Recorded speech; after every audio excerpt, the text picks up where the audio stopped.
9th standard chapter 3 algebra exercise 3.14ல third sum. இந்த சம்மை பார்த்தீங்கன்னா கொஞ்சம் வித்தியாசமாகவும் இருக்கும், இன்ட்ரெஸ்டிங்காகவும் இருக்கும். என்ன அப்படின்னு பார்த்தீங்கன்னா ஏபிசிடின்றது ஒரு சைக்ளிக் குவாட்ரிலேட்ரல், வட்ட நாற்கரம் அப்படின்னு. ஸோ அப்போது சைக்ளிக் குவாட்ரிலேட்ரல்னால் எப்படி இருக்கும்? ஒரு சர்க்கிள்குள்ளே 4 பக்கங்கள் இருக்கக்கூடிய எதுவாக இருந்தாலுமே அதை நம்ம என்னன்னு சொல்லுவோம்னு பார்த்தீங்கன்னா குவாட்ரிலேட்ரல் அப்படின்னு சொல்லுவோம். ஸோ அப்போது 4 சைட்ஸ் இருக்குது இல்லைங்களா? ஸோ இந்த சர்க்கிள்குள்ளே இருக்கக்கூடியது தான் சைக்ளிக் குவாட்ரிலேட்ரல், வட்ட நாற்கரம். என்ன சொல்கிறாங்க? ஒரு 4 ஆங்கிள் கொடுத்துருக்குறாங்க, ஏபிசிடி, இந்த மாதிரி எக்ஸ் ஒய்யை வச்சு கொடுத்துருக்காங்க. என்ன கேட்குறாங்கன்னா அந்த 4 ஆங்கிள்ஸ் என்ன அப்படின்றத கேட்குறாங்க. ஸோ நம்ம என்ன பண்ணலாம்னா இதை ஏபிசிடி, நீங்கள் எங்கே வேணாலும் ஏபிசிடின்றதை மார்க் பண்ணலாம். ஸோ ஃபஸ்ட்டு குவாட்ரிலேட்ரலுடைய ப்ராப்பர்ட்டி என்ன, பண்பு என்ன அப்படின்னு பார்த்தீங்கன்னா சைக்ளிக் குவாட்ரிலேட்ரல் ஒரு பொதுவாகவே இந்த குவாட்ரிலேட்ரலில் இருக்கக்கூடிய 4 ஆங்கிள்ஸையும் ஆட் பண்ணால் உங்களுக்கு என்ன கிடைக்கும்னு பார்த்தீங்கன்னா 360 டிகிரி. எல்லா ஆங்கிள்ஸையும் ஆட் பண்ணால் என்ன கிடைக்கும்னு பார்த்தீங்கன்னா 360 டிகிரி. அதே மாதிரி இந்த ஆப்போசிட் ஆங்கிள் ஏவையும் சியையும் ஆட் பண்ணிங்கன்னா 180 டிகிரி. அதே மாதிரி பியையும் டியையும் ஆட் பண்ணிங்கன்னா 180 டிகிரி. நம்ம இந்த கான்செப்ட் தான் எடுத்து சால்வ் பண்ண போகிறோம். ஓகேங்களா? ஸோ அப்போ ஃபஸ்ட்டு என்ன பண்ணலான்னு பார்த்தீங்கன்னா in a cyclic quadrilateral the opposite angles are 180, sum of the opposite angles are 180 degree. அந்த வார்த்தையை எடுத்து எழுதணும். அதாவது ஒரு வட்ட நாற்கரத்தில் எதிரெதிர் கோணங்களை கூட்டினா நமக்கு என்ன கிடைக்கும்னு பார்த்தீங்கன்னா 180 டிகிரி. ஸோ அப்போ அந்த எதிரெதிர் கோணங்கள் என்னன்னு சொல்லிட்டு சொல்லியிருக்கிறோம் அப்படின்னு பார்த்தீங்கன்னா ஏ எடுத்திங்கன்னா சி வரும், அடுத்தது பி எடுத்திங்கன்னா டி வரும். ஸோ அப்போ இந்த டயக்ராம் பாருங்கள், ஏக்கு ஆப்போசிட்டாக என்ன இருக்குதுன்னு பார்த்தீங்கன்னா சி, அப்போ பிக்கு ஆப்போசிட்டாக என்ன இருக்குதுன்னு பார்த்தீங்கன்னா டி. ஸோ அந்த கான்செப்ட் வச்சு தான் நம்ம ப்ரொசீட் பண்ண போகிறோம். ஸோ அப்போ என்ன அப்படின்னு பார்த்தீங்கன்னா அந்த லைன் நீங்கள் ஓனாக கூட எழுதிக்கலாம். ஸோ ஆங்கிள் ஏ ப்ளஸ் ஆங்கிள் சி ரெண்டுத்தையும் ஆட் பண்ணால் நமக்கு என்ன கிடைக்கும்னு பார்த்தீங்கன்னா 180 டிகிரி ஆப்போசிட் ஆங்கிள். அப்போ ஆங்கிள் ஏ என்ன இருக்குதுன்னு பார்த்தீங்கன்னா அது கீழே அப்படியே எடுத்து எழுதிக்கோங்க. 4y + 20 the whole degree. அது டிகிரி போடணுன்ற அவசியம் கிடையாது, கேல்குலேஷன் முடிகிற வரைக்கும். அதே மாதிரி சி பார்த்தீங்கன்னா என்ன இருக்குதுன்னு பார்த்தீங்கன்னா 4x = 180. ஸோ இதை வச்சு ஈக்குவேஷன் ஃப்ரேம் பண்ணலாங்களா? ஸோ என்ன பண்ணலாம், முதல்ல x எடுத்து எழுதிக்கோங்க. 4x + 4y = 180. இந்த 20 எங்கே போச்சு? இங்கே எழுதலை இல்லைங்களா? அப்போ ஆப்போசிட் சைட் போகும். அப்போ +20 அடுத்த பக்கம் போச்சுன்னா என்ன வரும்னு பார்த்தீங்கன்னா -20. ஸோ அப்போ என்ன வரும் சொல்லுங்கள் பார்க்கலாம். ஸோ அப்போ 4x + 4y 180ல் 20 போச்சுன்னா 160. எல்லாத்துலேயும் என்ன காமனாக இருக்குது? 4 டேபிள் காமனாக இருக்குது. அப்போ நம்ம என்ன பண்ண போகிறோம்னு பார்த்தீங்கன்னா 4ஆல் டிவைட் பண்ண போகிறோம். ஸோ அப்போ என்ன வரும்? 4 1s are 4, இங்கேயும் 4 1s are 4. இது எத்தனை டைம்ஸ் டிவைட் ஆகும் அப்படின்னு பார்த்தீங்கன்னா 4 4s are 16, ஒரு 0 எக்ஸ்ட்ரா. ஸோ இதுதான் நம்ம கண்டுபிடிச்ச ஃபஸ்ட்டு ஈக்குவேஷன். இந்த ஈக்குவேஷனை தான் நம்ம சால்வ் பண்ண போகிறோம். அதே மாதிரி இன்னொரு ஆப்போசிட் ஆங்கிள் என்ன இருக்கும்? ஏசி எடுத்துட்டோங்களா? அப்போ அடுத்தது என்ன இருக்கும்னு பார்த்தீங்கன்னா பிடி. ஸோ இந்த பியையும் டியையும் ஆட் பண்ணால் என்ன கிடைக்கும்னு பார்த்தீங்கன்னா 180 டிகிரி. ஸோ அந்த வேல்யூஸ் எடுத்து நம்ம ஆட் பண்ண போகிறோம். ஸோ என்ன எழுதலாம்? ஆங்கிள் பி ப்ளஸ் ஆங்கிள் டின்னு எடுத்து எழுதலாங்களா? ஸோ அப்போது angle B plus angle D is equal to என்னென்னு பார்த்தீங்கன்னா 180 டிகிரி. ஆங்கிள் பி என்ன கொடுத்துருக்குறாங்கன்னு பார்த்தீங்கன்னா 3y - 5 ப்ளஸ் ஆங்கிள் டி என்ன கொடுத்துருக்குறாங்கன்னு பார்த்தீங்கன்னா 7x + 5 is equal to 180 degree. So first வழக்கம் போல் எக்ஸ் எடுத்து எழுதிடுவோம். So 7x. அடுத்தது பார்த்தீங்கன்னா ஒய் நமக்கு என்ன தான் இருக்குதுன்னு பார்த்தீங்கன்னா 3y. ஸோ எதுவும் சிம்பிள் இல்லைன்னா +3yன்னு அர்த்தம். இங்கே பாருங்கள் 5 5 ஒன்று மைனஸில் இருக்குது, ஒன்று ப்ளஸில் இருக்குது. அப்போ என்ன ஆகிடும்னு பார்த்தீங்கன்னா கேன்சல் ஆயிடும். அப்போ இந்த பக்கம் என்ன மட்டும்தான் இருக்கும்னு பார்த்தீங்கன்னா 180 டிகிரி. போன சம்மில் பார்த்தீங்கன்னா காமனான நம்பர் இருந்தது, அதனால நம்ம டிவைட் பண்ணோம். இதில் எதுவும் காமனான நம்பர் கிடையாது. ஸோ இதை அப்படியே வச்சுக்கோங்க. ஸோ இதை நம்ம என்னென்ன ஃப்ரேம் பண்ணிக்கலாம்னு பார்த்தீங்கன்னா ஈக்குவேஷன் 2ன்னு சொல்லிட்டு வச்சுக்கலாம். ஸோ வழக்கம் போல் 1 and 2 ஈக்குவேஷன் நம்ம எலிமினேஷன் மெத்தடில் சால்வ் பண்ண போகிறோம். So from 1 and 2 first equation என்ன இருக்குது? x + y = 40. இது ஈக்குவேஷன் 1. செகண்ட் ஈக்குவேஷன் என்ன இருக்குது?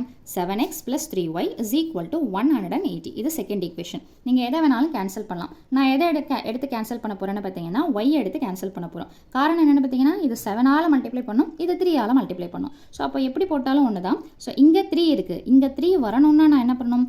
இந்த ஈக்குவேஷனை மட்டும் 3ஆல் மல்டிப்ளை பண்ணால் போதும். ஸோ மொத்தமாக ஃபுல்லாக 3ஆல் மல்டிப்ளை பண்ணுங்கள். என்ன வரும்? 3 × x என்ன வந்துடும்னு பார்த்தீங்கன்னா 3x + 3 × y என்ன வந்துடும்னா 3y = 4 3s are 12, ஒரு 0 எக்ஸ்ட்ரா. ரைட்டுங்களா? இந்த ஈக்குவேஷன் நான் எதுவுமே பண்ணலை. ஸோ அதை அப்படியே எடுத்து எழுதிக்கலாம். So 7x + 3y = 180. எது காமனாக வந்திருக்குது? y காமனாக வந்திருக்குதுங்களா? ஆனால் சிம்பிள் எப்படி இருக்குது? ஒரே மாதிரியே இருக்குது. அப்போ மொத்தமாக என்ன பண்ணணும்னா கீழே இருக்கிறதுக்கு சிம்பிளாக மாற்றணும். ஸோ அப்போ ப்ளஸ்ன்னா மைனஸ், ப்ளஸ்ன்னா மைனஸ், அந்த கான்செப்டில் மாற்றிடும். இப்போ +3y மாற்றின சிம்பிளை தான் எடுத்துக்கணும். -3y cancel. இப்போ பாருங்கள் 7 பெரிய நம்பர், 3 சின்ன நம்பர். 7 பெரிய நம்பர் மைனஸில் இருக்குது, இது ப்ளஸில் இருக்குது. வேறு வேறு சிம்பிள்னா சப்ட்ராக்ட் பண்ணிவிட்டு பெரிய நம்பர் சிம்பிள் எடுத்து போட்டுடணும். ஸோ 7ல் 3 போச்சுன்னா 4, பெரிய நம்பர் சிம்பிள் என்ன இருக்குதுன்னு பார்த்தீங்கன்னா minus X is equal to இது 180 தான் பெரிய நம்பர், அது மைனஸில் இருக்குது. ஸோ 180ல் 120 போச்சுன்னா 60, பெரிய நம்பர் எதில் இருக்குதுன்னு பார்த்தீங்கன்னா மைனஸில் இருக்கிறதுனால -60. ஸோ ஆப்வியஸாக மைனஸ் வரக்கூடாது, ஏன்னா இது ஆங்கிள் இல்லைங்களா, கோணத்தை குறிக்கிறதுனால நெகட்டிவ்ல வரக்கூடாது. ஸோ அப்போது 4x உடைய வேல்யூ 60. அப்போ என்ன பண்ணலாம், x is equal to 60, multiplication 4 opposite சைடில் போச்சுன்னா டிவிஷன். ஸோ 64 டேபிள் எத்தனை டைம்ஸ் போகும்னு பார்த்தீங்கன்னா 15 டைம்ஸ் போகும். டிவைட் பண்ணி பார்த்தீங்கன்னா x உடைய வேல்யூ என்னென்னு பார்த்தீங்கன்னா 15. ஸோ இந்த இடத்துல நீங்கள் என்ன பண்ணலாம்னு பார்த்தீங்கன்னா டிகிரி எடுத்து போட்டுக்கலாம். ஸோ இப்போ நம்ம x வேல்யூ கண்டுபிடிச்சிட்டோமா, இதே மாதிரி நம்ம எதை கண்டுபிடிக்கலாம்னு பார்த்தீங்கன்னா y உடைய வேல்யூ கண்டுபிடிக்கலாம். 2 ஈக்குவேஷன் இருக்குது. இந்த 2 ஈக்குவேஷனில் ஈஸியாக இருக்கிற ஈக்குவேஷன் என்னென்னு பார்த்தீங்கன்னா first equation. So first equation எடுத்து எழுதிப்போம். அப்போது x + y is equal to 40. x உடைய வேல்யூ என்னென்னு கண்டுபிடிச்சிருக்கிறோம், 15 + y is equal to 40. y வேணுங்களா, ஸோ அப்போ 40 போட்டுக்கோங்க, +15 எதுவும் சிம்பிள் இல்லைனா ப்ளஸ்ன்னு சொல்லிட்டு அர்த்தம். +15 அடுத்த பக்கம் போச்சுன்னா -15. ஸோ அப்போ y இஸ் ஈக்குவல் டு 40ல் 15 போச்சுன்னா என்ன வரும்னு பார்த்தீங்கன்னா 25. 10ல் 5 போச்சுன்னா 5, 3ல் 1 போச்சுன்னா 2.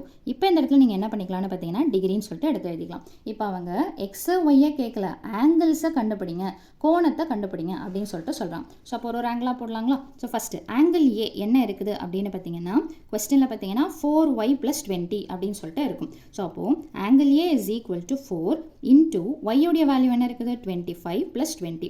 ஸோ 25யும் 4யும் மல்டிப்ளை பண்ணிங்கன்னா என்ன கிடைக்கும்னு பார்த்தீங்கன்னா 100, 100யும் 20யும் ஆட் பண்ணிங்கன்னா என்ன கிடைக்கும்னா 120. ஸோ ஆங்கிள் ஏவுடைய வேல்யூ என்ன கண்டுபிடிச்சிருக்கிறோன்னு பார்த்தீங்கன்னா 120. அடுத்தது பார்த்தீங்கன்னா angle B. So angle B question என்ன கொடுத்துருக்காங்கன்னு பார்த்தீங்கன்னா 3y - 5d ஹோல் டிகிரி, எல்லாமே டிகிரின்ற கான்செப்டில் கொடுத்துருப்பாங்க. ஸோ இந்த இடத்துல நீங்கள் என்ன பண்ணலான்னு பார்த்தீங்கன்னா டிகிரியை போட்டுக்கலாம். ஸோ அப்போ b is equal to 3y - 5ங்களா. ஸோ அப்போது b இஸ் ஈக்குவல் டு 3, yக்கு பதிலாக என்ன போடலான்னு பார்த்தீங்கன்னா 25 - 5. ஸோ 3 × 25 என்ன வந்துடும்னு பார்த்தீங்கன்னா 75. 75ல் 5 போச்சுன்னா 70 டிகிரி. ஸோ b உடைய ஆங்கிள் என்ன இருக்குதுன்னு பார்த்தீங்கன்னா 70 டிகிரி. அடுத்தது கொஸ்டினில் என்ன கேட்டிருக்கிறாங்க சி. ஸோ சி என்ன கொடுத்துருக்குறாங்கன்னு பார்த்தீங்கன்னா 4x டிகிரி, அவ்வளோதான்.